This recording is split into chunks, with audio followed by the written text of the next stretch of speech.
Okay, so I did a video a little while ago showing this bike, 2021 Fatboy with the 114 M8, and I just did a walk around and I thought I can do better than that. I do know a fair amount about Fatboys because this is the fourth one I've owned. I've had a 1995 80-inch Evo. I've had a 2002 88 twin cam. I've had a 2013 Fatboy Low with the 103 twin cam. Now, of course, 2021. So I thought I can kind of go through this bike a little bit, kind of give you guys an idea of what you're looking at if you're looking at purchasing it, anything like that. I'm a big fan of the Fatboy, obviously, and you can pretty much thank Arnold Schwarzenegger and Terminator 2 for that one. But the differences between some of these bikes, quite a bit since I think it was 2018. So to start off with, you've got this big nacelle in the front, big headlight. I have to admit, I do like the new styling over the old. I love that big fat look. It speaks to me. We come down, we've got the 160 tire, and of course, we've got the solid wheels. And to me, it's not a Fatboy unless you got those big solid wheels. Of course, the fender, it's been chopped a little bit than before. It used to sweep down a little bit more. If you come in here, you've got an oil cooler, which is a good idea on these air-cooled engines. Helps to keep the heat down a little bit. And if you come up here, you're gonna see the horn is now mounted here as it used to be on the other side. Now, the other thing I noticed with this bike is that they used to have a whole big mess of wires coming out all underneath here. And now you've got this guy, covers it up nicely. The other thing you're gonna notice when you come into these bikes is you've got a spark plug here and you've got a spark plug back there. And the thing about that is there's 4 spark plugs on these new engines now, and it takes about a 5 to 10 minute job changing a spark plug or spark plugs. Now it looks like you're probably going to be either lifting the tank or taking the whole tank off completely. And if you're going to take it to a dealership to do that, you're going to look at a lot more expense now. We come to the air cleaner. Got the 114 on there, ventilator air cleaner. Another good idea. I couldn't tell you what it does for performance necessarily. I'm sure it breathes better than the old ones. No problem with that. We come around the side here and you've got your adjuster. Pretty easy. You just turn the dial. And you have your owner's manual, which will give you the table amount. So not something you have to Google, should work out. It's pretty foolproof, even for someone like me. So we go back to here.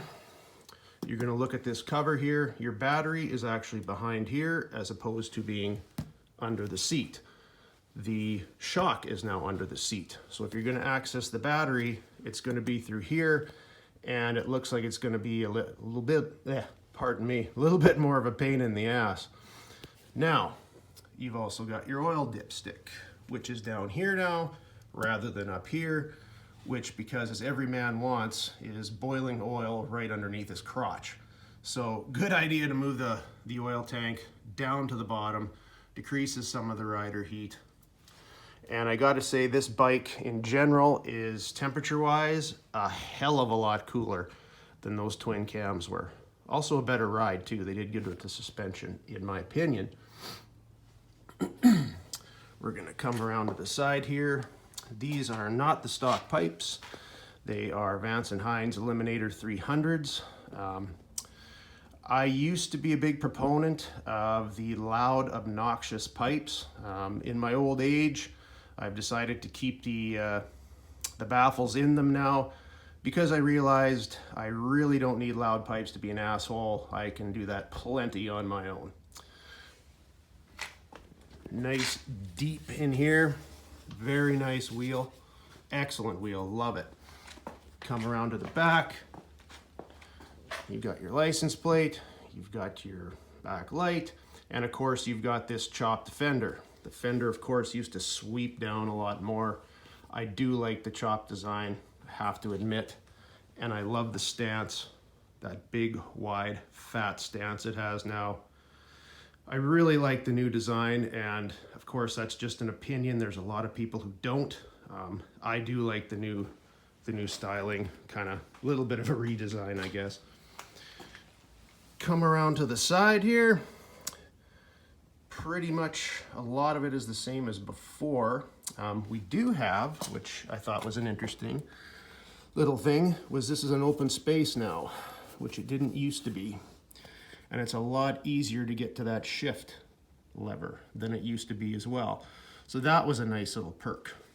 Also, you don't have the horn mounted here anymore. Again, you've got your another cover on this side. Now we come around to the top. The stock seat. I have no problem with this seat. I actually like it. It's a little bit lower profile than the old one. It is stiffer. It's firmer than the old one, which I actually like because I find it to actually be a more comfortable ride. Again, that's personal preference. Some people probably hate this seat. Come up to the dash. We've got the bullet holes in it instead of the strip of leather on there. Nice little Fatboy insignia. We come up to the dash. Try and get out of the light if I can. Go around the other side here. So this bike, the difference I found with it was that it does not have a key to turn it anymore, which I found a little bit weird to start off with, but now you've got a fob and you've got a key to unlock the steering.